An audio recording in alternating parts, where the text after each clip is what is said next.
I did experience a lot of, I guess, guilt. And it was a result of maybe other people in my environment pertaining to breastfeeding, which is interesting, right? Because you're doing something that you feel is like very healthy for your child, that feels natural to you. And I never once judged a woman for formula feeding at all.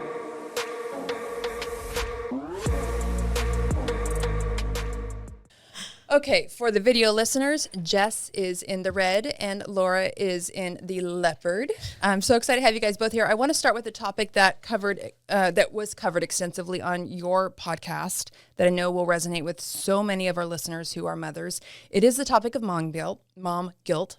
Can I enunciate? And I'm sure you're both tired of talking about it, and especially since there was a pact that we all made during that episode that we're all done with it, but it was so good that I want to just brush over it for our listeners. In our pre-interview, I was asking you guys, like, where on earth does this come from? Why do perfectly wonderful mothers carry this absurd amount of mom guilt, and who is or what is making them feel this way? Because my hunch is it's probably not their kids. So I want to get your guys' thoughts on that. Or let me ask you more directly. Where did each of your, we're not going to spend a lot of time because I know we've talked this to death in the pink room, or I've listened to you guys talk it to death. Where did your each individual mom guilt come from, or who did it come from? Mm-hmm. Which one of you guys wants to start? This is so fun. There's two of you.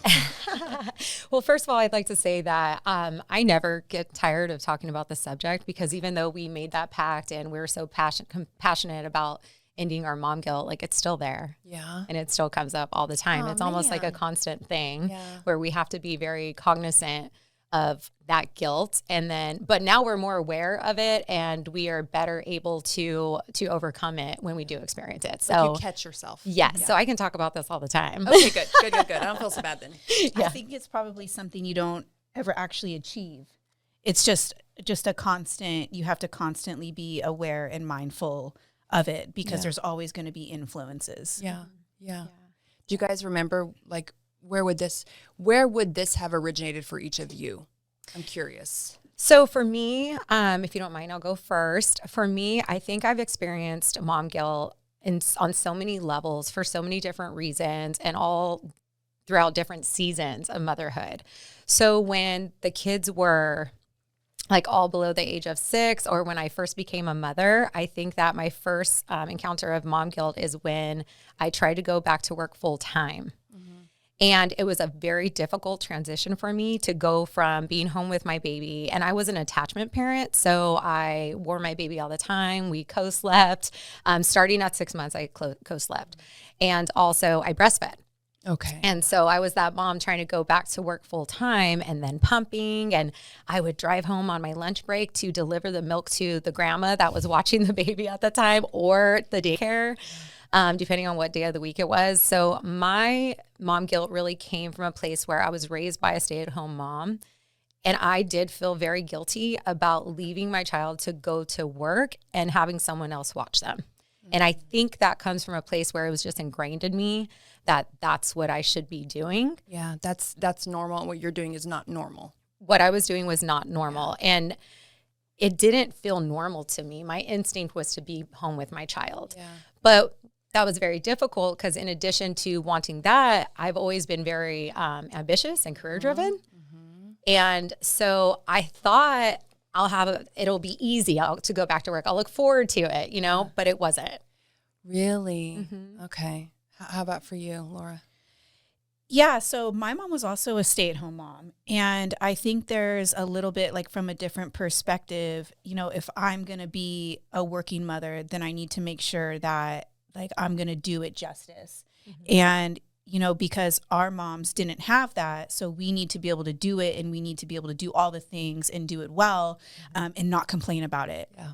This is making so much sense. Yeah. I'm sorry, continue. But this is just, I have a bunch of light bulbs going off. Continue, sorry. Yeah, and so there was that. And then I think, too, for me over time, you have a number of different women in different professions and different careers that have evolved over time. And now we have specialists for feeding, and we have lactation specialists and sleep consultants that they didn't have back in the day. Mm-hmm. And so you have all these professionals and these experts, and what they're doing is they're promoting their best nurturing practice. And and, proposing it on us. And so in a way it's like, well, if we're not living up to these expectations, then we're falling short. Yeah. When in reality, nothing is cookie cutter. No. Everything is individualized. Totally. And I have to tell you that the reason why this is making a lot of sense to me now, because I'm just going to be very, very honest with you ladies.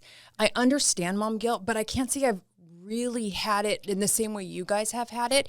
My mom guilt was like the reverse mom guilt. It was more like when I stopped working and I stopped providing because I was disabled and I became a stay-at-home mom. My illness decided that for me. It was not my decision.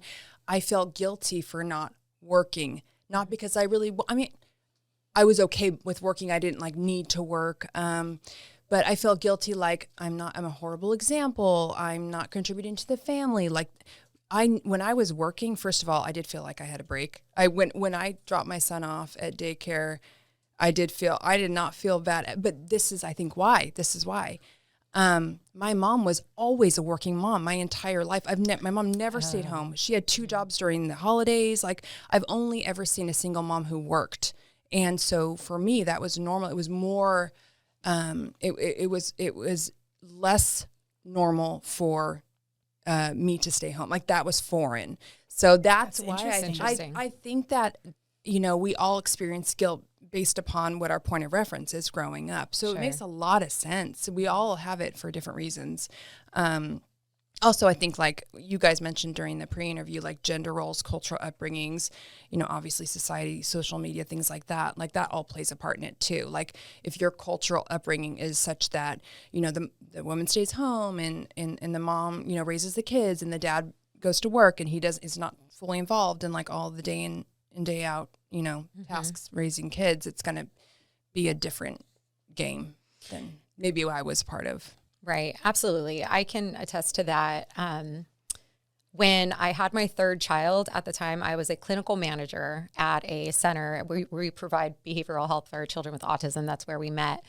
And I had become a clinical manager, which was very much my goal, is to go as far as I can in my career. After I had 3 children, my 3rd one, I was the default parent, and I was always the one who, if the kids got sick, I was the one who was staying home. If the kids needed to be picked up from school, I was the one picking them up. All the dentist appointments, doctor appointments, all these things. So it really conflicted with my ability to fulfill my employment position. And it also, I was feeling guilt on so many in different ways, not only for my employer, because when you have 3 kids also, it's you have to call in sick quite a bit and you're not the one who's sick. Yeah, it's never when you're sick. No. It's never when you're sick. We show up to work sick because we use all of our sick time for our kids. Exactly. And when you have 3 of them, it's a lot. Somebody's always sick. It's 2-week span until everyone's okay. Okay. So I have to ask you this. Okay. Sure. So I've never had this situation, but is it just understood that in maybe the marriages you guys are in or were in, that it's just the band's just not going to do it? Because I'll tell you, my marriage now, it would be a discussion that we would have. Is it just it's not even a discussion? Mine has become more of a discussion over time. I think the more kids we've added to the family, especially twins, the more discussion is needed. And so now we're in a place where it's hey, are you able to, what does your day look like tomorrow? And we'll kind of decide who it's going to work best for. Yeah. So we've, in my marriage, we've gotten to a place where it's become a discussion. I feel like that. Why wouldn't it be? I mean, because obviously you make a living, right? You have you have an important career. It's not as if it's some fly-by night, or you're not working retail. You're not, I'm not going to bag on any careers, but you know what I'm saying? You're an educated woman out there making a good living and you have a career. I mean, I feel personally, I feel like it would be equal, but I don't know. I might be naive. I might be naive. You're not naive. I just think that it really just is dependent on your situation and the circumstances. I'll share that I was married to a police officer who had a very demanding schedule. Mm-hmm. And in his mind, he was doing his best to provide for his family by continuing to try to strive. And the discussions I tried to have with him when I felt like I was lagging in my position in my career, it was kind of like not really a discussion. It was kind of like, this is what we're doing. I'm on my career path. And what I was saying before, I was a clinical manager, but it got to a point where I couldn't really handle all of the responsibility because at the time, my ex-husband, he worked full-time and not full-time, he worked graveyards. Right. So he was gone every night, 4 nights a week. And he was doing his best to provide for his family. Me, on the other hand, I was doing everything in addition to being a manager at a center where we work with children with autism. And I had 3 children and everything was kind of on my plate. Oh my God. It came to a point where I just decided that I couldn't, for my own mental and emotional well-being, handle it. So I ended up letting go of my management position because I tried to communicate that I needed more help. Yeah. And for whatever reason, it wasn't given. Yeah. And it was kind of like, you're the mom. And you're going to, like, we're on my career path, you're the mom. And so you're the one who just has to be present. And what's hard about that is, like, I felt that because in my mind, I was like, yeah, I am the mom and I should be doing everything. I look back now and everything's, hindsight's 20/20. Yeah. So I ended up not only letting go of my management position, which I worked incredibly hard to get to. I'm sure. But I also then dropped down to part-time so that I could be more present with my children. And I did this for about 2 years to accommodate his career. Mm-hmm. And I took many steps back in my own career. Mm-hmm. And once my daughter turned 2, I went back full-time. And I still have not gone back to that clinical management position. Wow. And I'm still working on it. So I had to really modify my plan to accommodate what was best for my family at the time. And honestly, my own mental and emotional well-being. Yeah, nobody can do all. I mean, that is just insanity to be able to maintain that. I mean, absolutely. And the fact that anybody would expect that of us as women is just crazy to me. I don't know. We're going to move on because I could just keep going on this. But, woo. I will say before I end that, that has changed in recent years. Yeah. So that has changed, and I'm back to working full-time and working on my career again, and I have a lot more help than I used to. Good. Yeah, I mean, I think that, we talked during the pre-interview. You guys know that I just think it should be more equal than it typically is. I think it's crazy that it's not, because I live in a home and I have raised my children in a home where it is equal. Mm-hmm. And in fact was more heavily on my husband in the beginning, especially after my daughter, because of my disability. So I've only ever known him and I really sitting down and going, okay, who's this more important to? How do we And it's like, there's no question about the fact that everything is a discussion. Nothing is ever just understood. And so, but I will usually be happily the one to go in and you go, I'll take care of that because he's done so much. But he would never expect it, which is so that just going back to that, like the fact that any husband would assume that it's just understood.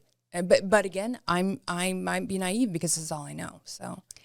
Yeah. So I think you have to consider cultural differences, sure. gender roles, sure. expectations, all of that stuff. And I guess like going into the marriage, it's just maybe just, going in and then but then it's one thing to know it going in. It's a whole other thing to practice it in real time. Like when the babies come and you got the careers, like, okay, we didn't really realize like what it was that was expected of us. Certainly not when you have multiple children. No, that's what I'm saying. You truly have no idea what you're getting into. I have 2 kids, and mine are 6 years apart, mm-hmm. and one I only had after age 6, 50% of the time. So basically 1.5 after age 6. Mm-hmm. You have double, and they're much closer together. Mm-hmm. So, no, it's okay. Hats off to you is what I'm trying to say. Hats off to you. Okay. All right. So I want to move on a little bit. I want to talk about the topic of projection and competition among other women, mm-hmm. Because what we started to discuss in the pre-interview was, okay, is mom guilt coming from like, is it other women that are making us feel like we're not enough? Is it that they're doing so much and maybe they're placing less of a priority on their careers and they're the Pinterest moms and they're doing more?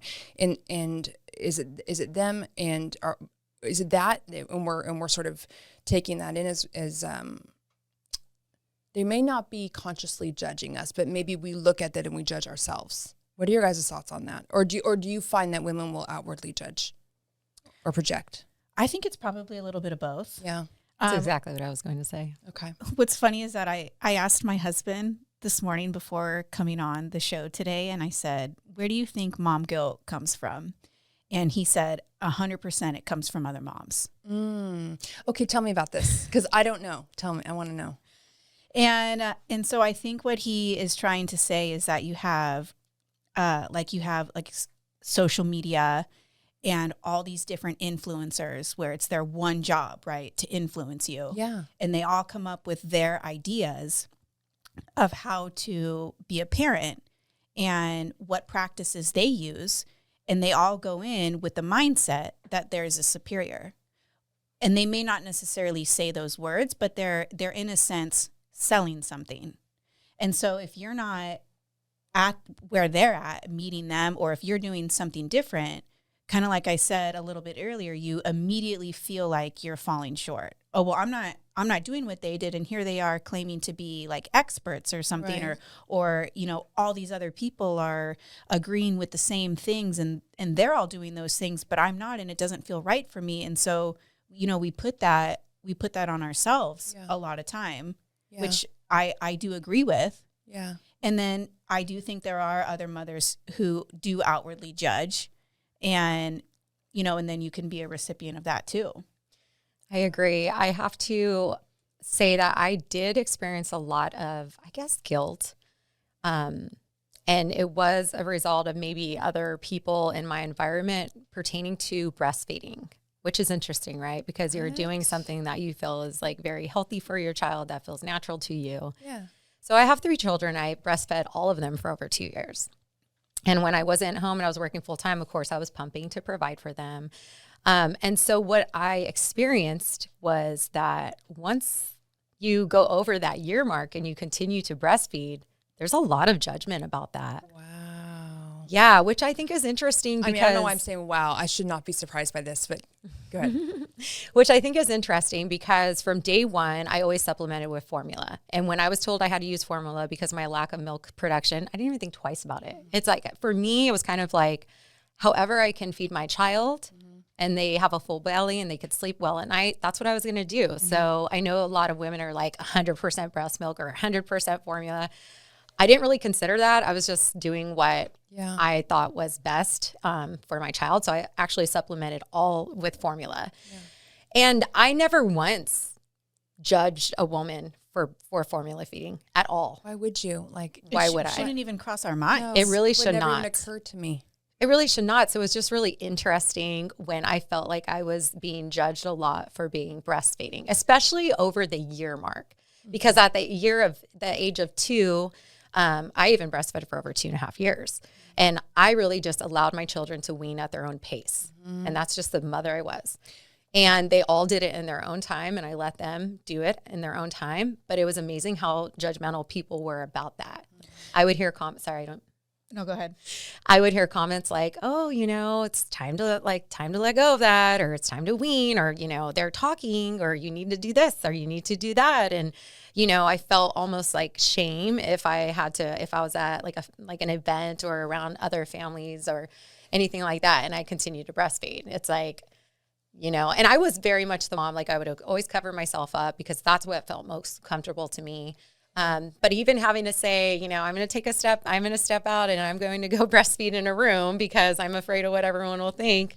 It was really interesting. I'm just, you can do, yeah. I mean, you never went. It's funny because there will be people who promote breastfeed. Right. But the second you hit a year and a half, it's like, oh, when are you guys going to stop? Yeah. How long are you going to go for? It's like, why are you even asking that question? We will stop when we stop. It's none of your business. It really is none of your business. Who cares? Why would you even think to care? To even spend a second caring about how long someone's going to breastfeed their child for? It is so bizarre to me. because my twins, we just recently stopped breastfeeding. We breastfed past 2 years, and I can't tell you how many people said, how long are you going to go for? When are you going to stop? I have to say, I don't think with potty training, I've heard it with like binkies, like pacifiers. I mean, there's certain things I don't know that I've ever really heard it with that it was that overt. People might be thinking, I breastfed my son, my 21-year-old, until he was about a year, and he was a big baby. So I remember being in the like restaurants, and as you know, and you have an armful. I mean, their legs are hanging over and the whole thing, and people know that's not a baby. That's now a toddler kind of thing. Well, a 1-year-old's not a toddler. He just looked like one. But anyways, and I do remember people kind of side-eyeing me. I didn't care because it's your baby. It's my baby. I don't give a shit what you think, But I guess I haven't thought about it since then. I haven't thought about that could still be like a thing. Yeah, it's really interesting. If you're a breastfeeding mom, people acknowledge that in a positive way until the year mark. After that, it's all about when are you going to stop? Here's my thing, and it goes with most things. You have your opinions, whatever they are, but there's no need to first of all, why do you care? Like, have the opinion, then move on. Secondly, it's not unnecessary to shame somebody for something they're doing for their child that they feel is in the best interest for their child. Like, what your opinion is not needed. So just keep to yourself. I don't know. I just don't. I'm really put off by that. That's It's very real though. Versus when she made it to 2 years breastfeeding twins. I can't. That's unfathomable. It really is. And I told her you should have been congratulated. She was. We actually did a photo shoot to kind of celebrate. And so I did a photo shoot of me nursing the girls. So we have, so we kind of commemorate it with those photos. And by the way, the same goes for formula moms.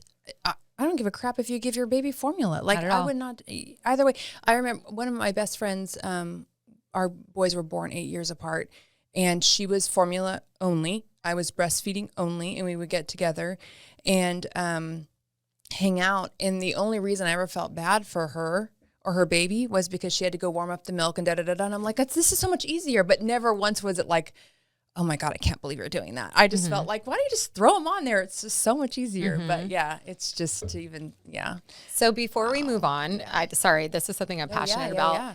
What also really bothered me is that people would say after 2 years, like, why do you feel the need to breastfeed? And what they didn't understand is that in addition to giving your child all the nutrients and all the beautiful things about natural breast milk that we were literally designed to provide for our children, there's also a social emotional connection that comes along with that. And I was an attachment parent, even though I didn't initially mean to be, but it turned out to be what felt the most natural to me and was my instinct. And so it's just really interesting how the social and emotional connection, that doesn't resonate with people. They're kind of like, well, it's all about nutrition. But for me, if I'm away at work for 8, 9, 10 hours and I walk in, my baby sees me, literally runs to me. And it was a way that we always connected after being away from them all day. I remember. And people, it was interesting. No one really valued that or thought of it as like, you're being a good mom. It was kind of like. No, it was the best part of breastfeeding. For me, I felt like it was the best part of breastfeeding. It's funny even this long, with both my kids, it was like, it's such if you are fortunate to be able to, and you do decide to stick with it, it is a beautiful connection, and to be able to feed your child from your body. I don't know. I personally felt that. No, I've never really heard anybody talk about it like that, but I definitely feel it. Like even still, I remember it's powerful. And not to say you can't have that same emotional connection when you're using a bottle to feed your baby. And I think that's great for a father to be able to do that as well, to develop that bonding. Yes. I just don't like it when it's discounted. Yes. Yes. Yeah. Because like just for me and what worked with me and my child, that's what I did. Yeah. And it's, it's unfortunate that people are very judgmental about that in a negative way. Yeah, man. I don't think it's intentional. No, I think people are curious, but sometimes it can come across as insulting. Sure. Well, if your style of parenting doesn't doesn't align with theirs. Right. Which is the reason why, again, who knew? This is another topic of the podcast. It's like people misunderstand things. They don't understand things. They judge it before they understand it. And who knew that breastfeeding fell within that little bracket? And it really is about women and women feeling this like competitive with each other. Like they, you know, if one mom can't breastfeed or if one mom can't do this, can't do that, it sometimes makes them perhaps feel a little inferior. Yeah. And so, or something along that nature, like maybe they're doing something wrong. Right. And so they may project it to make themselves feel better. I'm not quite sure, but I think that goes along with the question of this. I don't think we've ever heard a man ask you how long you're going to continue breastfeeding. No. Because it just probably has never crossed their mind. No. Or a man ask another man, hey, how long is your wife going to continue? Yeah, no, they don't. Yeah, I've heard you guys talk about this on your podcast too, about how men just don't. The competition doesn't really exist within men. No, there's no competition with men. In like the whole unsolicited advice from other moms, do you guys, on other topics, have you guys had that? Or people will try to tell you what kind of mothers to be? I can't say I really have had that personally. I mean, I know it exists. You're lucky. I don't know. And it's not because trust me, it's not because I was doing everything right. It's probably because I was more isolated, I guess. But for that, maybe during those years. But what kinds of things do you guys get, or have you gotten? I think unsolicited advice starts with the pregnancy.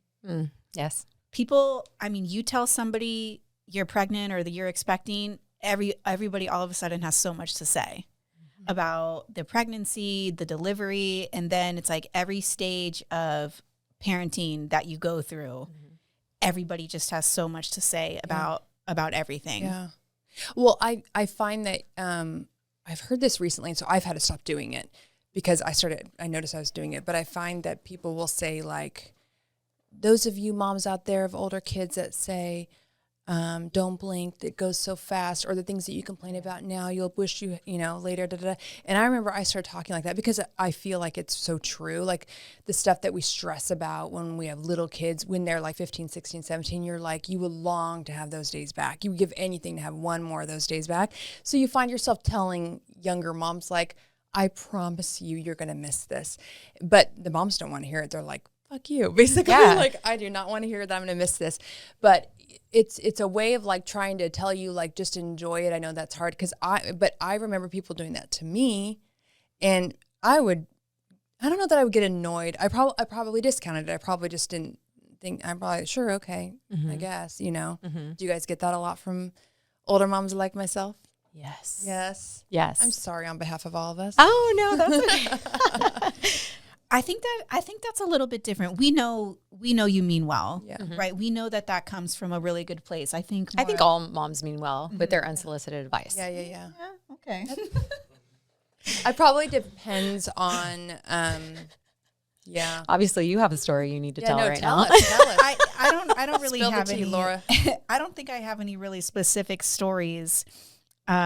Just about if your child is sick. Okay. Yeah. And it's like, oh, don't give them this. Oh yeah. Make sure you don't do this, or don't give them this. And it might be something as little as that. And, you're probably right. It's coming from a good place. Or make sure their bath water isn't too hot. Don't put bubbles in the bubble bath. Are you talking about like your parents or like your mom or in-laws, or are you talking about like your friend or like women that you work, like peers? Probably women in my environment. Oh, like peers. Like not older. Oh, I know older women will do that. Yeah, and older women. Okay. Yeah. Ooh. I have a lot of examples of unsolicited advice that I could come up with, but I'll restrain myself to just two examples. So what I've heard a lot, especially when all of my children were under the age of 3, and it was always from an older mom, and she would always say, don't worry about the chores. Don't worry about all the housework. Just be as present as possible. Which is great. That's great advice. But is that realistic? I don't think Especially when you are the one who essentially does 90% of the housework. In addition to working full time, everything is on your plate. Yeah. So what I find to be the least, that's not helpful whatsoever, because here's what happens when you're like always present and you're always playing and you forget the chores. They all pile up. Yeah. And guess who has to do them anyway? Yeah.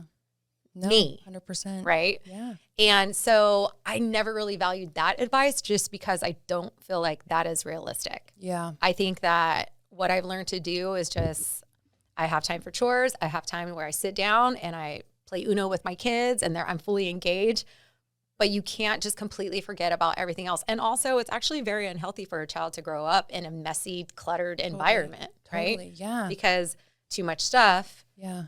ends up with overstimulation. Yeah. So for me, it was always very important to have like a clean space for them to play in. Yeah. Not to say my house is like perfect or but clean I or know anything, you- but I do try to keep the mess to a limit, which is very hard when you have 3 children. It's a never ending job. But to tell someone just forget the house chores, like that's not very helpful, No, because it's that's not. also not realistic. Yeah, no, and I will tell you, my kids now, and your kids might start doing this too.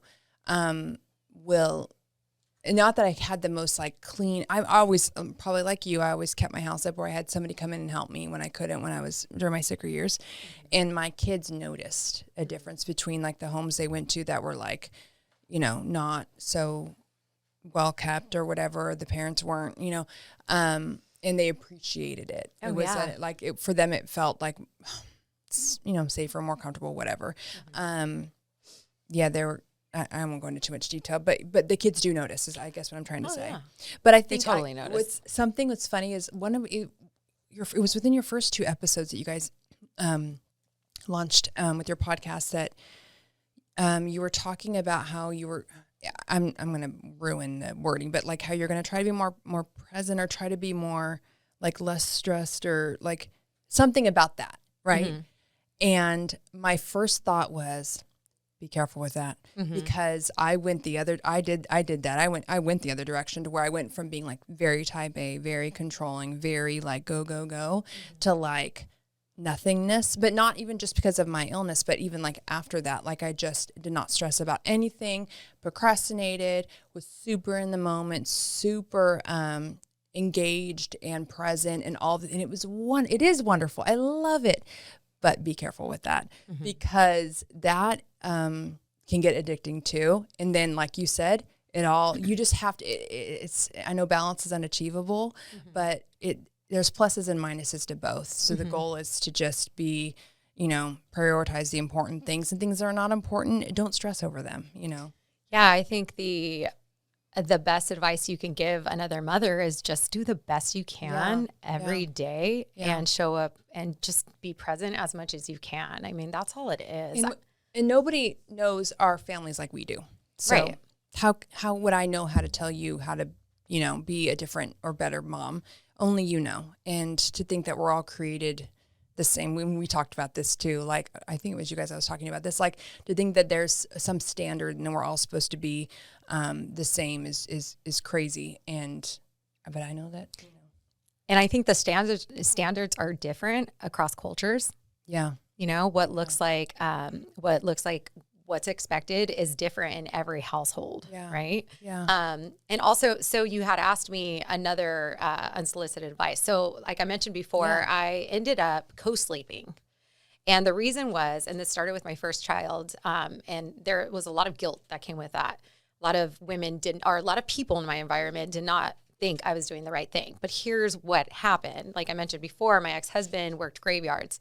So here I am with this 6-month-old baby who he still to this day is not a good sleeper, and he's 11. He just wouldn't sleep. And I tried the crowd out method. I tried so hard to crib train him, but it got to a point where I was so sleep deprived, and I was doing this by myself. It got to a point where I could not even get up for work. And I was going to work with 3 to 2 hours of sleep. And so one night I just had it, and I brought him into my bed, and I slept with, we both slept well. And it was the first time in a long time I had that much sleep. And so I just continued to do that with all 3 of my children. And I think that goes against a lot of people have a lot to say about that. And Why? That's a good question. Why? Everybody got sleep. Who cares? However you got to do. I mean, the things that people have opinions on. I mean, come on. Why? And does he still sleep with you? Does he still? No, he's So- 11. so, but will hey, he come in my look, bag and snuggle with me we still? all lived. Yeah. It's fine. Yeah. What's funny is how different experiences that we each had, because all 3 of my babies, for the most part, like went right to the crib. She's like a wizard with like crib training. Yeah. It's amazing. And I always tell you that. I'm like, I don't know how you did it. That's great. It's amazing. I mean, yeah. And obviously there's like a bond and a connection there. that you get when you do co-sleep. But I just needed to be alone and have nobody touch me and sleep. Yeah. And you know what? You slept And I better. just needed to sleep, so that's why I you brought him in bed.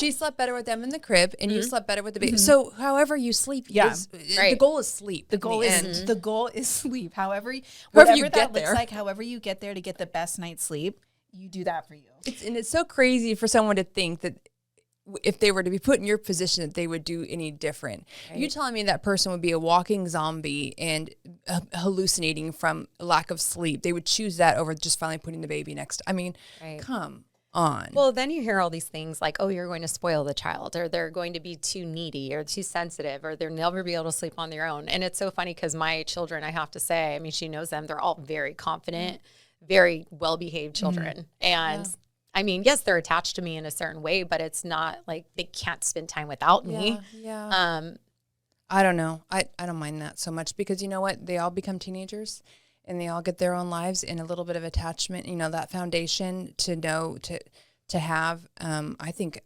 listen, I feel like take it when you can get it. That's what I feel like. Absolutely. Because, you know, they're not always, like, when I asked you, obviously it's a rhetorical question, is he still in your bed? I kind of figured an 11-year-old boy is probably not still sleeping. No, but, like, you got to spend all that time, like, snuggling with your baby. Like, and I do not regret that. No, you shouldn't. You shouldn't. No, there's a few things I regret, but I don't regret that. Yeah, same. Okay. All right. So I think we all have different areas where we're strongest and different areas where we struggle a little bit more. I thought it would be interesting for us to share which areas of motherhood that we all feel most confident or which areas we're feeling most challenged. I feel like for me, I'm most confident in being able to communicate as a mom, to have that emotional, verbal connection. I'm a really good communicator, which is why I have a podcast. You know, I'm a writer and like words are my friend. And so that's my strength. Like, and I know it's my strength. My kids have told me that's my strength repeatedly. The advice I give to them, they give to their friends. So it's like, I'm very confident in my connection with them on a communication level. Where I struggle, and I've always struggled, is I'm not the fun mom. I'm not spontaneous. I don't do adventures. I'm the stable mom. I'm always here. They always know where to find me. They can always get in touch with me. I don't lead an exciting life. But yeah, that's mine. What are your guys's? Would you like to go first? Yeah, so it's interesting because I've been thinking about this question for a solid week. Yeah. Trying, and in a very looking inward type of way, like, you know, where do I feel like my strengths are? What do I feel like my challenges are? And honestly, I feel like I am still in the trenches right now. Yeah, you maybe can't see. Because my kids, I have, you know, they're 5 and under. Yeah. And so I feel like I haven't even yet come to a place where I'm able to identify like what my strengths are and what my challenges are, because we are in it. And, you know, so I feel like those strengths and those weaknesses will probably come with time. And as my kids get older with their own set of challenges, like my twins are barely talking. So, you know, they're 2, right? Mm-hmm. My daughter didn't talk till she over 3. Yeah. So it's, you know, everything is a guessing game. Yeah. What do you want? Do you want this? Do you want that? It's like I'm just playing a guessing game 90% of the time. What do you want? Oh my gosh. You know, but I will say with my 5-year-old son, I think one way in which I feel like is a strength for us in the way that I have a relationship with him is he's pretty sensitive and I'm super empathetic.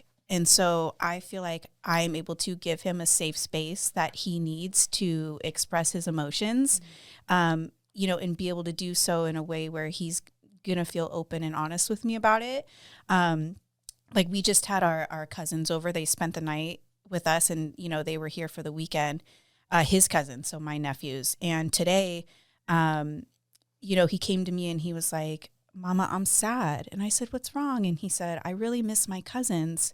And he kind of like started to cry and like a couple of tears came down his face. And I'm like, you know, thanks for telling me. And I gave him a big hug and I'm like, it's okay to be sad. Like, you know, I remember missing my cousins, but just kind of that like empathy. And I feel like he's just like me in that way. Yeah. So, but we're just now getting to a point where he's able to express that and we can kind of connect on that. Oh, that's so sweet. Yeah. And it's good that you validate, you know, his feelings and stuff. And instead of, I mean, I think sometimes we go right to cheering them up. Oh, so, you know, like, and it's like, you really were able to relate with him. Like, I know, you know Yeah. what that feels like as well, which is so cool. Yeah, like when special events or holidays are over, I get sad. Yeah. And I notice he does too. And so when Halloween ended, I said something to him like, man, I'm really sad Halloween is over. And he said, Mama, if every day were Halloween, it wouldn't be as special. Which is something 5-year-old. Which is something that I've kind of said to him throughout the years about, if, things have to end, if they didn't, it wouldn't make that day as special as it is if we had it every day. That's so really, for the fact for him to kind of like understand that and then use it as a way to kind of console me when I let him know how I was feeling that way, I was like, wow. so cool. Yeah. I love your son. He's so sweet. So sweet. So cute. I'll be interested to see how he turns out. I mean, he sounds, like a little bit of an old soul. Yeah. How about you? I would say my strength currently, when the babies were young, I think my strength was I was very attentive. I was very always socially connected to my kids. Like I knew what they needed without even, I could just look at them and knew what they needed. And I was the mom who like never let the baby cry, which was really exhausting for me, but it was good from the children. So that as a mother of young babies, I was very good at that. I was very engaged.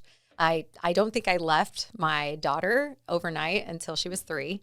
Okay. I didn't leave my oldest son until he was 2.5. Some may say that was unhealthy. And I think looking back, I probably should have had more breaks for myself. But to looking back, I was just very present. I was giving 100%. So that was my strength then. I think my strength now with a preteen and the age of my children. I know it's a preteen. I know it's a trip. I think currently what my strength is that I am able to really, because of what we do for a living, behavior analysts, I'm able to really work with my children on their social and emotional development and self-regulation. And so a lot of times when they are upset or they're crying, I'm in the moment teaching them what to do, what to say, instead of responding in a negative way. So for example, if my son is upset because he lost a game to his brother, instead of when he like throws something or gets mad to express himself, I stop him in the moment and say, okay, what are you trying to say right now? Right. What would make you feel better? Right. And then he says, I'm mad that I lost. Great. Let's try it again.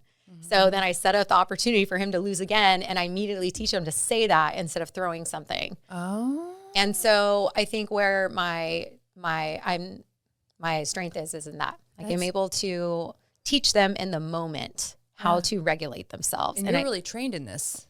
It's what I do for a living. Yeah.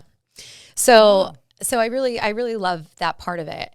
I know that you were going to ask us what our biggest challenges also. Yeah. I think my biggest challenge right now in this moment is I recently went through a divorce, which, as you know, is very, very difficult. Yeah. And I think the biggest challenge for me has been protecting my children from that storm. So hard. And my son was a baby, so it's completely different for you than How are well, probably not something you want to like broadcast, but I will talk about it very openly because I'm very proud of my children. Yeah, good. They're handling it in the best way possible. They've proven that they're very resilient. If you did not know that and you met my children, you would never think that they were going through what they're going through. So I'm very proud of them because it certainly has not been easy. Yeah, and you openly talk about it with them. It's like I do. Yeah, I think that matters too. Like if they're not allowed to talk, I know some families where they're not allowed to talk about their dad when they're around their mom and vice versa, which I don't think is good. It's not good. And what I've recently started doing, because boys are hard, I'm noticing the older they get, the less they're talking to me. Yeah. And they're kind of like, no, Mom, I'm fine. I don't want to talk about it. But what I'm pushing myself to do is to really sit down with them and be present and say, I want you to know you can talk to me about anything. And so what that looks like for me, just last night I did this. I pulled them in one at a time into like my bedroom, and I made them come in and we cuddle, and I just say like, what's going on? And it's amazing, like when their siblings aren't around and they have my full attention, they really do open up. That's when they open up. It's 100% true. I agree. Sure. So that's what I'm doing. I'm really trying, and I've learned that with men, and I don't know where this comes from, and I guess it's based on all different family dynamics, but men tend to not want to talk about their emotions and talk about what they're feeling. And I want my sons to, when they're married, when they're teens, I want them to come to me and be able to tell me anything. Yeah. And so I'm starting that now. Yeah, good. That's amazing. That's awesome. And I think that there's so much truth to that, what you were saying about when they're away from their siblings. When my son moved out and went to college down south, and it was just my daughter at home, and I guess she was 12 when he moved out. Mm-hmm. Suddenly she's still an introvert, but suddenly she has opinions that we didn't even know about. Like suddenly she's like a big part of the conversations. And it was just because, when they're always around the siblings, it's like they're not sure where their voice, especially she's the youngest. Mm-hmm. So that's really awesome on your part that you had thought about that, because that's good advice too. It's really good advice. Really good advice for the listeners for me to pull each one. Yeah, to pull each child aside individually, because I know in my notes here somewhere we're going to talk about if you guys like discipline, or maybe we'll just jump to that. If you adjust your parenting style based on what child you're dealing with, like, or your communication style. I mean, are all your kids pretty different than the others? Do you want to speak on this, or should I go for it? Go ahead. Okay. So I wouldn't say my parenting style changes. I'm authoritative with all of my children, but my communication style does change based on my children. Yeah. So it's amazing how 3 children from one environment could all be so different. That's right. And it's based on personality. I believe there's something to be said about birth order. But for example, my oldest son is a very sensitive, sweet, kind child. And my younger son is a bit of a beast. He's just not sensitive, and he's very confident, and nothing breaks him. So what I have found in my time is that when I talk to my older son, I never raise my voice to him. I never yell at him, because that does not do well for him. Mm-hmm. As soon as you do that, he shuts down and he learns nothing. Mm-hmm. With my younger son, if I talk to him gently, he runs all over me. He does. And I have to mind my gangster with him. Sorry, this is something I always talk about. It's true. But he like pushes my buttons. So with him, in order for him to listen to me at all, I have to be very firm with him. Yeah. Very firm. Yeah. I have to make sure I have his attention. If I say things too gently again, he runs all over me. So I become a more authoritative. Yeah, authoritative with him on that level. Yeah. With my daughter, it's interesting, and I think this goes more into like gender. Because I know what it's like to grow up as a little girl and to be yelled at and all that good stuff. And I think that in my personal experience and opinion, I don't think you should speak to girls, and there should be no yelling, because what happens with little girls, they become very insecure, and they get very scared. And I think they're just built different. So with my daughter, I never yell at my daughter. Good. Well, I will look at her and get her attention, and we just talk about it. And I say, when you're not listening, this is what you're telling mommy. And, I walk her through the experience of what I'm experiencing. And I say, if you don't listen, what happens is I then want to yell because I feel like I can't get you to listen, but I don't feel good about that. How do you feel when you get yelled at? And she's like, I don't like it. I'm like, I don't like it either. So, and she's 5. So I've just been able to start having that discussion with her. So I never yell at my daughter. I sometimes will yell at my middle child. Yeah. He's a middle child, and he just walks to the beat of his own drum. And then my oldest son, I will never raise my voice. Wow. So that's interesting. So I adjust to them. I adjust to their personalities. Because to think that one way would work with all, I mean, that was my experience too. Like I thought I would parent my daughter the same way as my son, and no. And you just learn that through time. Yeah, you do. And you learn what works and what doesn't work, and what worked with him doesn't work with her. Exactly. So, and we had to figure out what does, and what works for her would never work with him. Right. So how about you? I think I'm still in the learning stages. My son, though, he's pretty sensitive, kind of like reminds me a little bit of Melvin, and he does not do well being yelled at. Yeah. And so I don't really like to yell at my kids either. And when I do yell, I feel incredibly guilty. I know, right? And I immediately have to like apologize. Yeah. And just so you know, for all our listeners, like we definitely yell. And we definitely yell. And then when we do, we text each other and we're like, I yelled. I'm the worst mom ever. Yeah. I yelled at my kids so bad. I yelled at them. Are either one of your guys' kids have ADHD? Or no? Oh gosh. Yeah, I find I yelled the most. Well, I know my daughter, she's such a good kid. She's really hard to like, she doesn't piss anybody off to get, I mean, she's one of those kids that's almost like afraid to mess up, but nobody's ever threatened her. I'm like, where does this fear come from? Like, I don't even understand. Right. But you guys obviously being behavioral analysts, you know what that's like.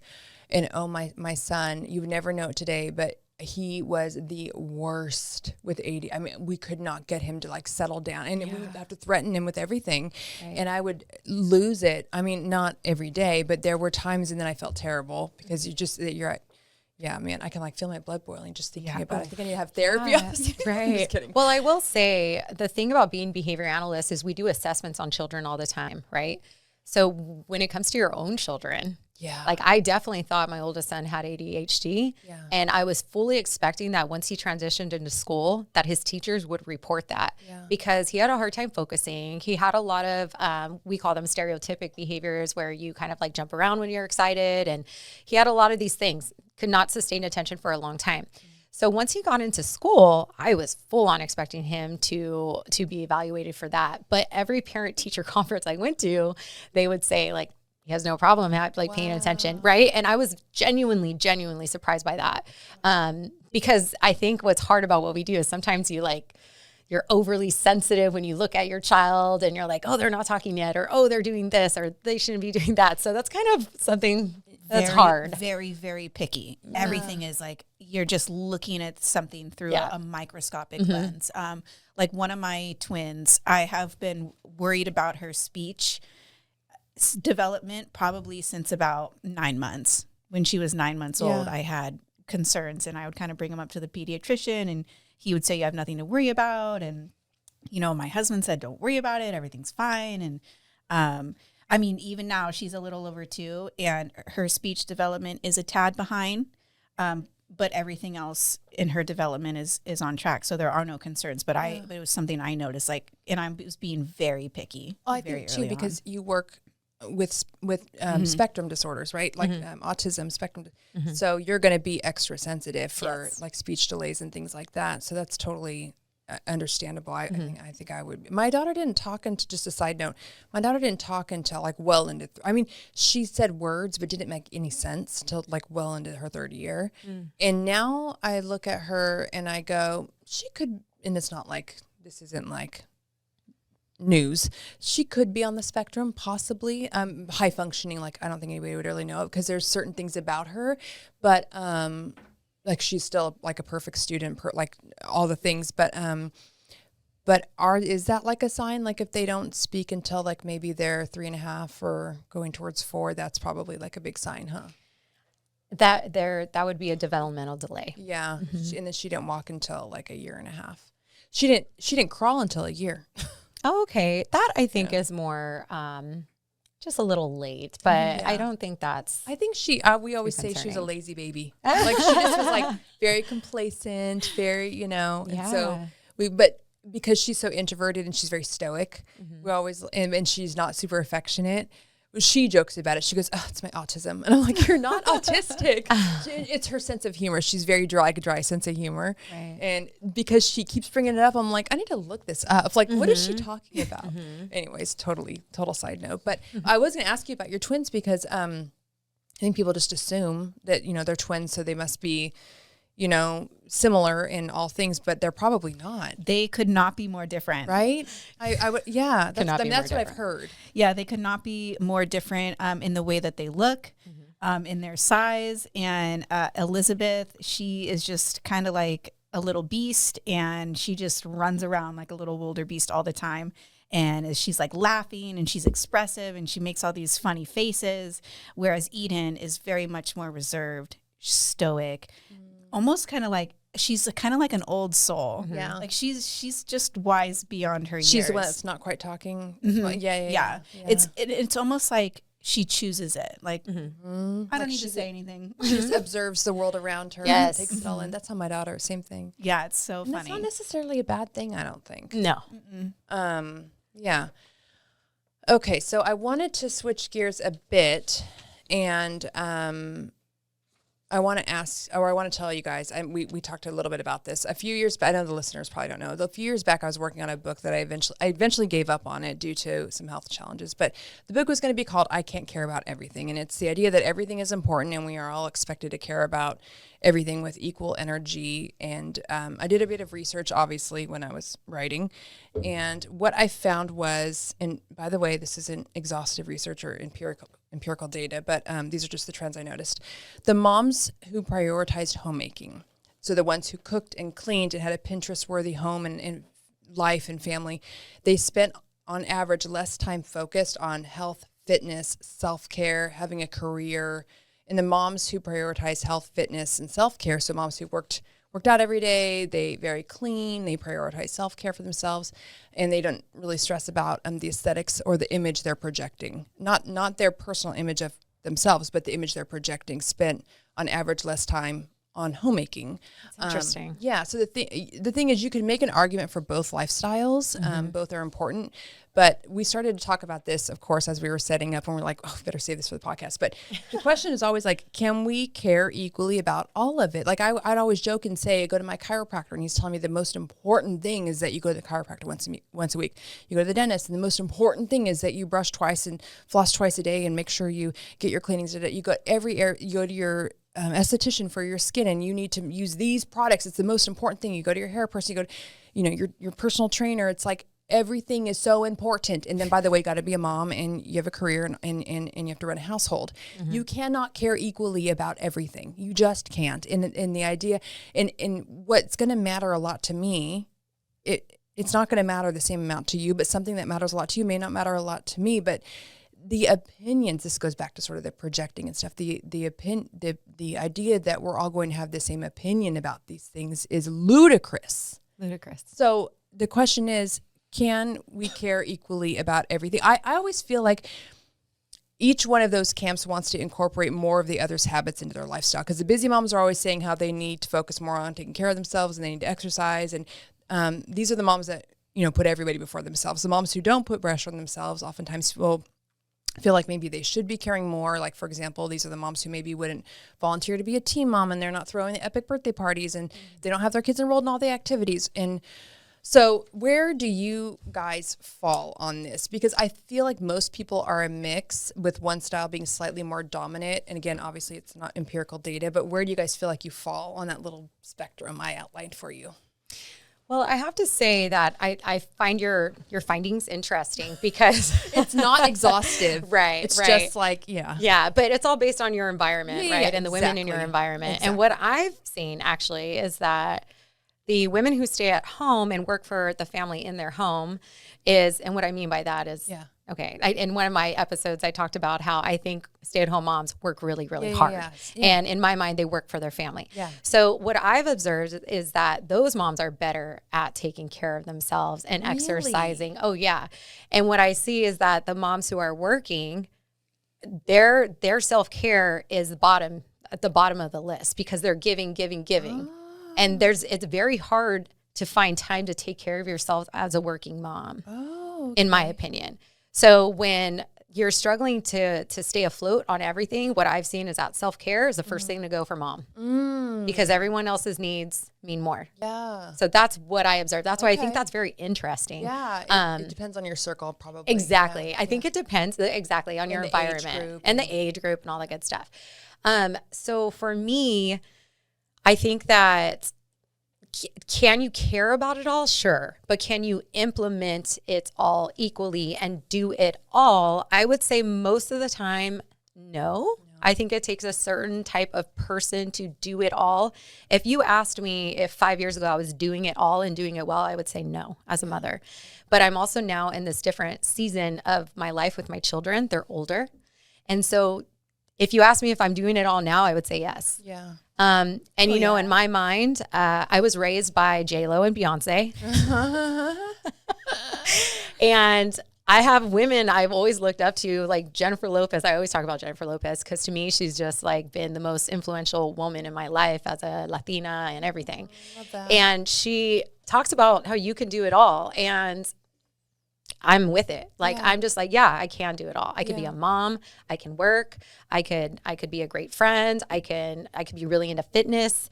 There's all these things. And now at this period of my life, because my children are older and I'm getting my little pink feathers back, I do believe I can do it all. Yeah. Had you asked me that when my children were 6 and all under? Absolutely not. I lost my feathers. And I say that because we talk about the flamingos. Yeah. How the moms lose for the listeners, the moms lose their pink, right? The pink feathers. Yes. So the flamingo is the only, and I learned this from a reel, it's the only animal in the world where God allows you to see the exhaustion and the stress that goes through motherhood. Yeah. And when you're giving yourself to everyone else, you lose the color. Yeah. And I like not only lost my pink feathers, I like lost my feathers. Like I was bald. Like so you're really making up for like lost time.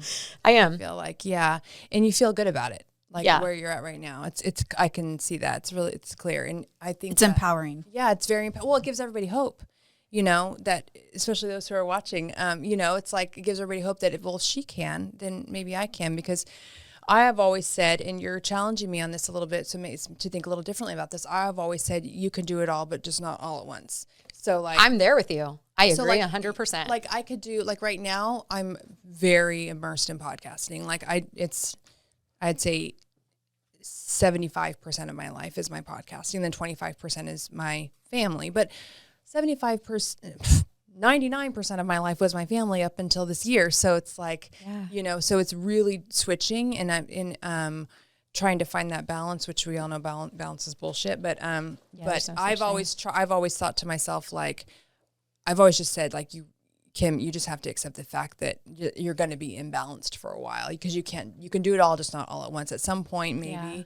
I feel like my husband's one of the best at that. Like he's just able to just have his hands in everything just somehow, and just he's like a duck. It's like gliding across the pond, but the legs underneath are like going, and nobody really sees. Yeah.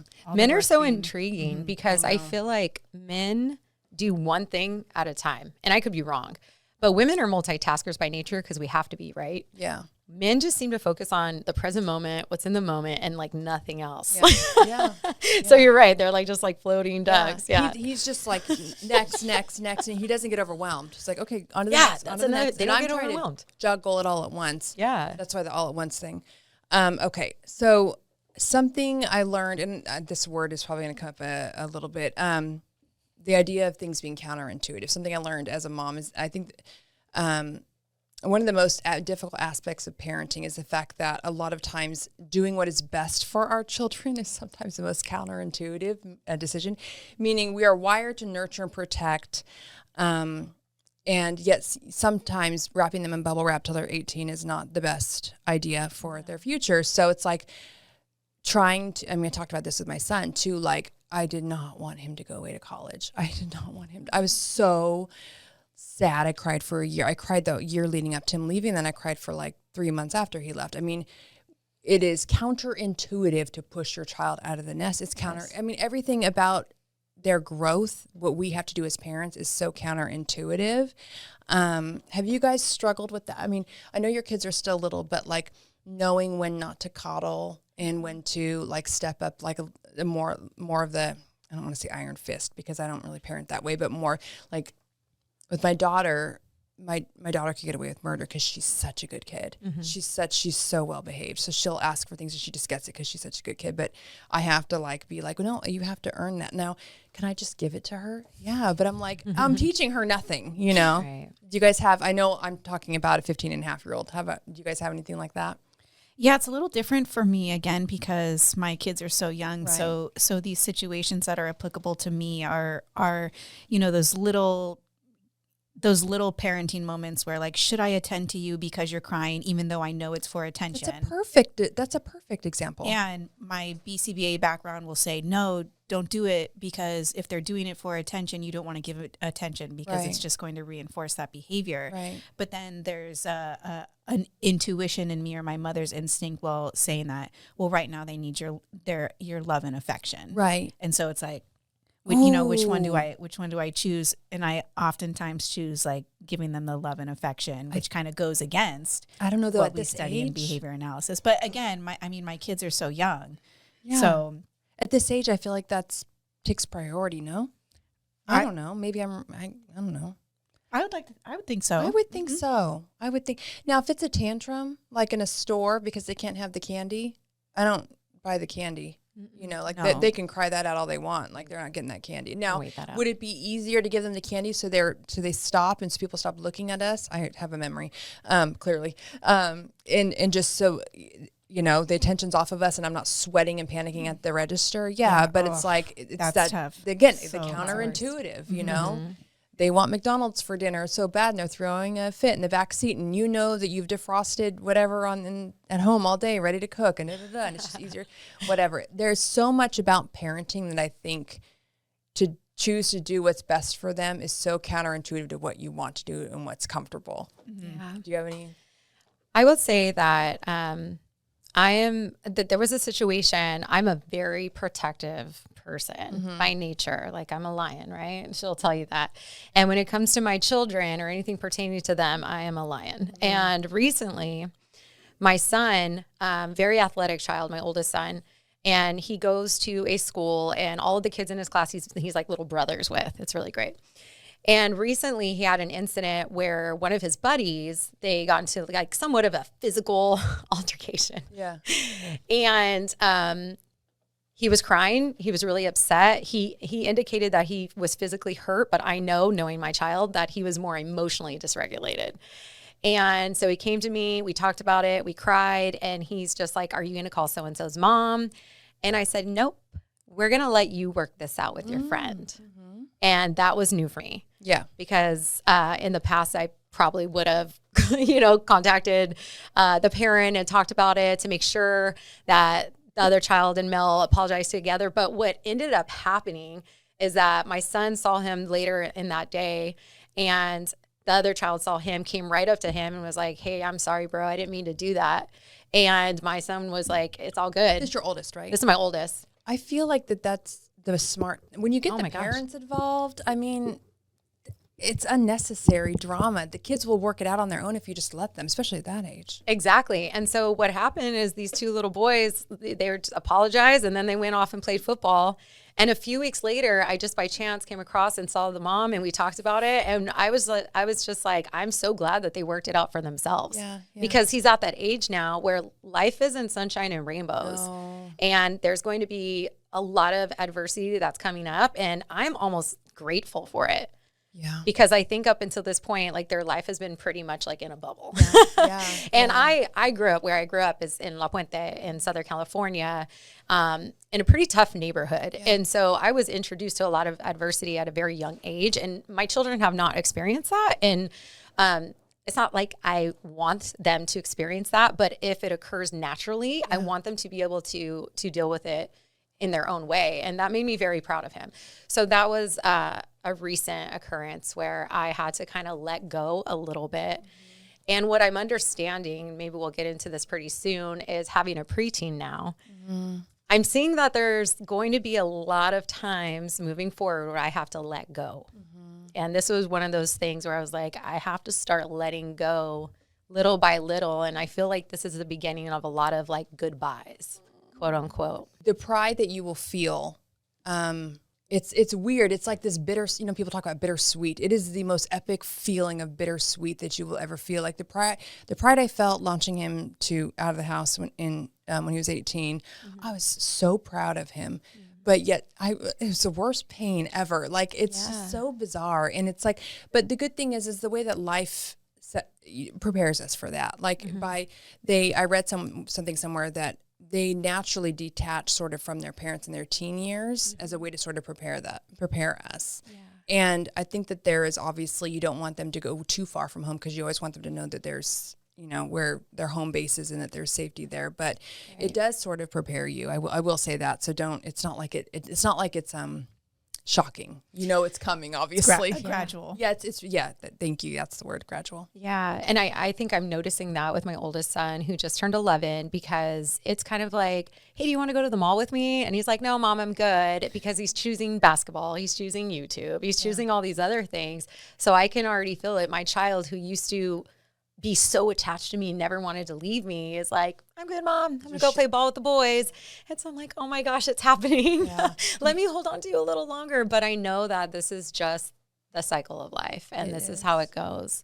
But I feel like they circle back around. I feel like it starts at 11. I feel like after about 14, they, at least with my son, or right out 14, I think he circled back around. He kind of got distant and moody because it's puberty, right? Okay, yes. And then he circled back around, and then we were just as close as we'd always been. But I don't know if that could just be him because he's a very like lovey, affectionate guy and with everybody. I mean, he's close to his grandparents, he's close to everybody in his life. Like he's just that kind of guy.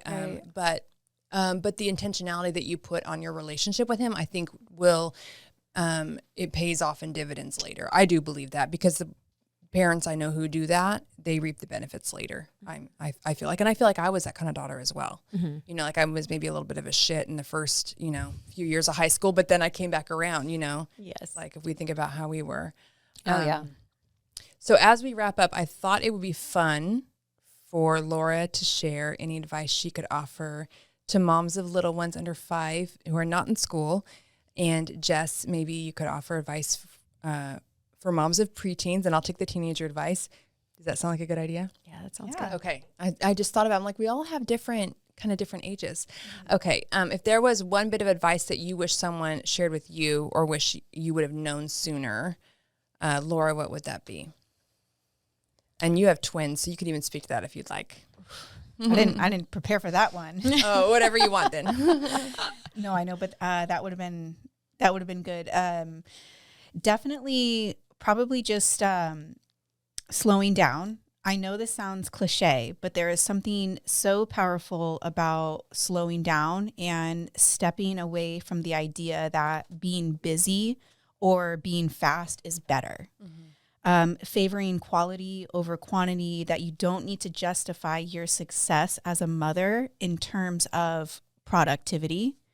And there would be a number of times, when my twins were very little, where I would prioritize things like housework, or if they were sleeping, I didn't want to wake them up from a nap because I knew that they needed their sleep, and I knew I needed to get this done or that done, or whatever it was, that I felt like I needed to do instead.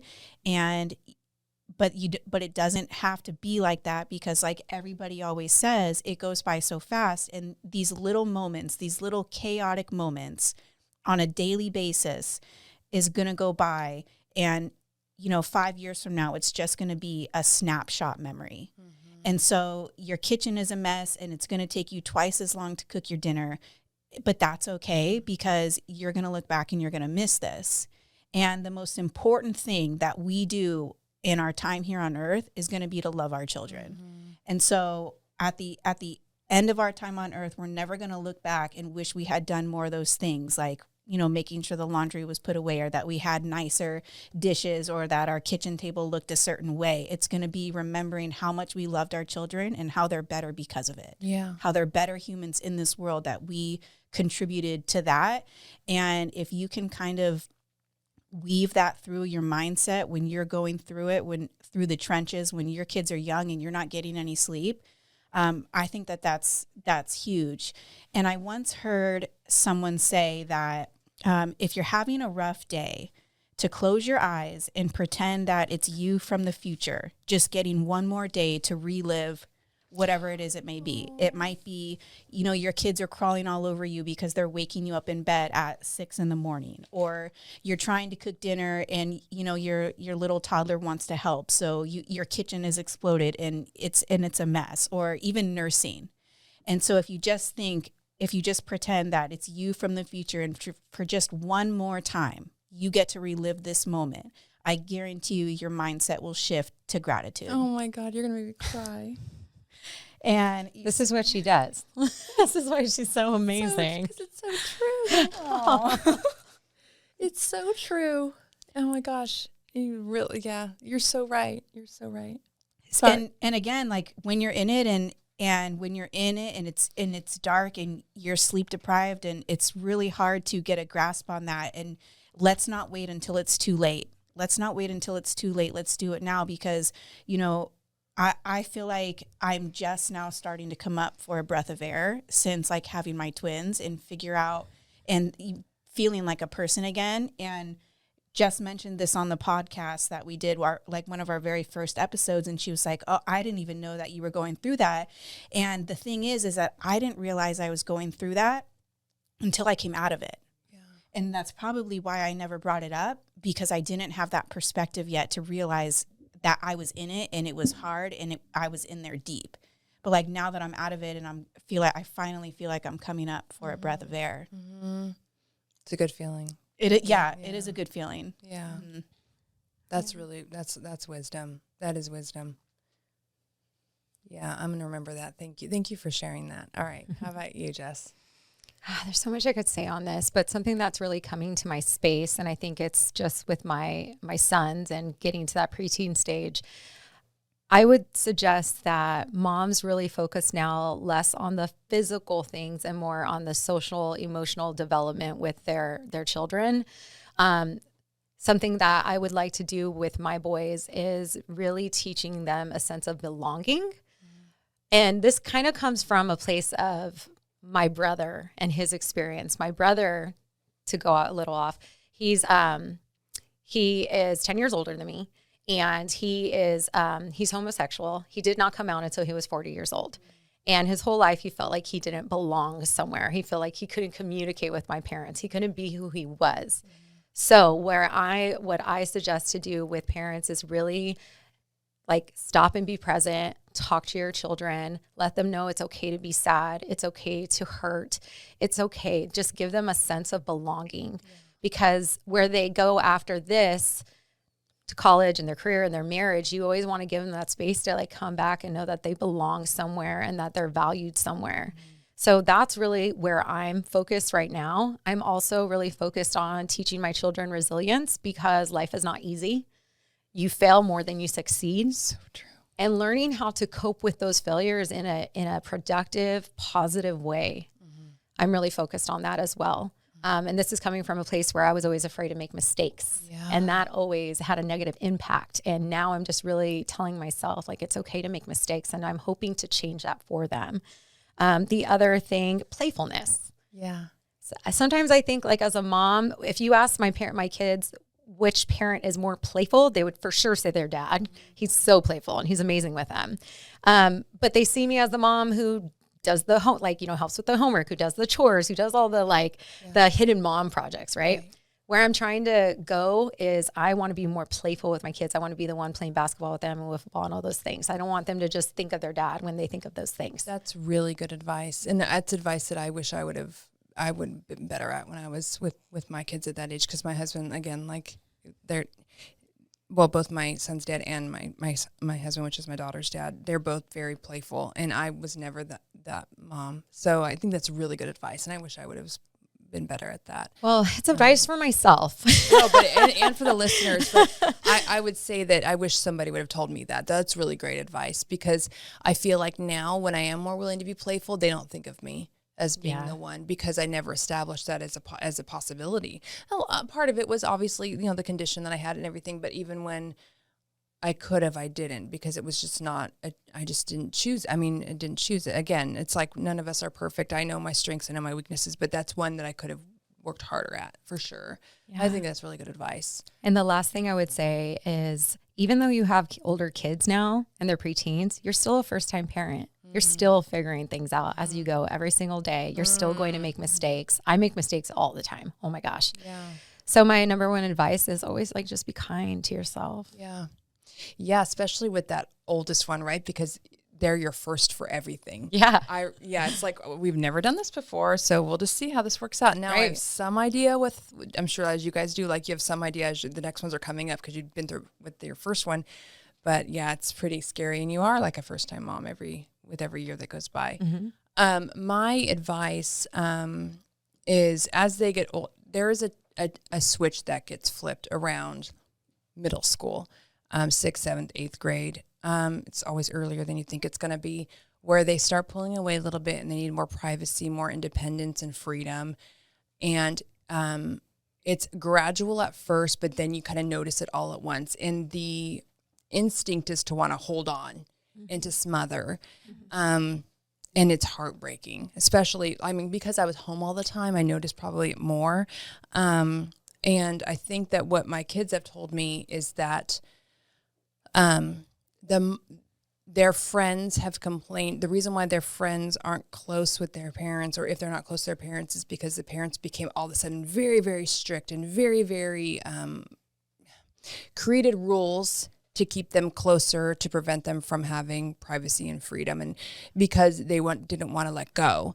And my advice is to anticipate it, because it's coming, and if you want to keep that relationship strong, you have to acclimate and adjust as they do.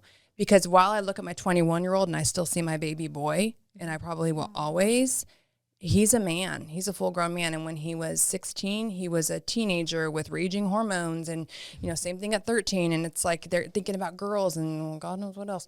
And so it's like you have to understand that, like, you've got to stay at their level if you want to continue that relationship. Because if they feel like you're treating them like a baby and treating them like you're not allowed to do, listen, he always knew where the ground rules, and he always respected them. So I never have an issue with that. And he didn't abuse it, which was great. But I think the reason why he didn't was because I gave him a long leash. But he knew that if he gave me a reason not to trust him, that leash would be pulled in. So I'm like, okay, you get the trust up front. Like, I'm paying you up front. Now you have to earn it. And he always did. So I didn't have an issue with him. But I think showing your kids that you trust them, of course, assuming that they have earned it or deserve it, is important. And I think that they value that. And I think that they may surprise you more than you think. I know that my biggest worry, I never wanted to disappoint my parents. Like, because they gave me such a long leash, I was so afraid of, like, disappointing them. So I didn't tend to mess up or do things that maybe I shouldn't, because I knew that they were trusting me. So it's like a weird thing with them. It's like almost like reverse psychology. And the more you hold on, the more they want to rebel. Oh, yeah. It's like human nature, right? So it just only makes sense. Yes. That's amazing advice. Yeah, that's really good. Thank you. Also, my advice to all moms too, and I've told you guys this, what my kids shared, because I've asked them both over the years separately. I've asked them, like, about their memories. How far back do your memories go? And, like, what times were most pivotal or most important, or where do you, and both of them have said that their memories are not strong until, like, basically middle school, like, that's when the memories are strong, like, where they actually, like, remember clearly things. Of course they remember bits and pieces, but, so I always say it gets physically easier. And that's when we all want to take our foot off the gas, put it in cruise control, and just, like, take a breath and start living our own lives, because, oh my gosh, we finally get a break because now it's easier and they're independent and I can finally breathe. But that's when you have to, while giving them that leash, don't keep your eyes open, because that's when it's they're the most impressionable. So I always say, like, just be careful with that, because that's when also too, if you keep the emotional availability there, where you are very emotionally available to them. Like I told you guys, my daughter likes to roll in my bedroom at like 11 o'clock at night for like an hour-long conversation. I'm like, okay, all right. And I guess there's been research to show that there's cortisol increases around that time of night if they're still awake. So, and that's been happening a lot. So I always just say, like, keep those lines of communication open. And if they feel like you trust them and they trust you, they will come to you. And that is my advice. So as we wrap up, is there anything we didn't cover? Any last words that you guys want to? I know we're going to put your guys' podcast and your Instagram in the show notes in the Pink Room with Jess and Laura. But is there any last words that you guys want to share that maybe we didn't cover? Something you just said resonated with me. And can we just talk about how sad it is and how frustrating it is that when you have small infant children and you are the one changing every diaper, nursing, getting up throughout the night, you're at every appointment, you're there every single second, and you work so hard and you give so much of yourself for your children, and then they don't even remember it. No, I know. Oftentimes with my boys, I have to remind them, remember, you came out of my body. Yeah. And I've done everything Right. for you. So the next time you think to act disrespectful to me, like, let's remember that first of all. But I will say, as it doesn't seem fair. as they get older, it's they will start asking questions and getting curious about that time. So even they may not remember, they'll start saying like, well, who did this? Who did that? They'll want to look at pictures. They get really curious about their childhood. Oh, okay. So don't they still want to know. It's just that they may not have the strongest of memories. It's still interesting to them. I would definitely say, like when I tell my son things that his dad did or that I didn't do or vice versa, he's like, really? Like, so they're still very, and I also too think even the stuff that they don't obviously remember, it's still creating that foundation. Whether or not they remember it or not, that foundation had to be laid somehow. Right. And they don't need memories for that to be there. Yeah. So. I wonder if they can maybe just recall a feeling. Oh, for sure. You know? 100%. I hope so. Like, Yeah, I no. know that- Yeah, I know that with my Absolutely. mom, I felt safe.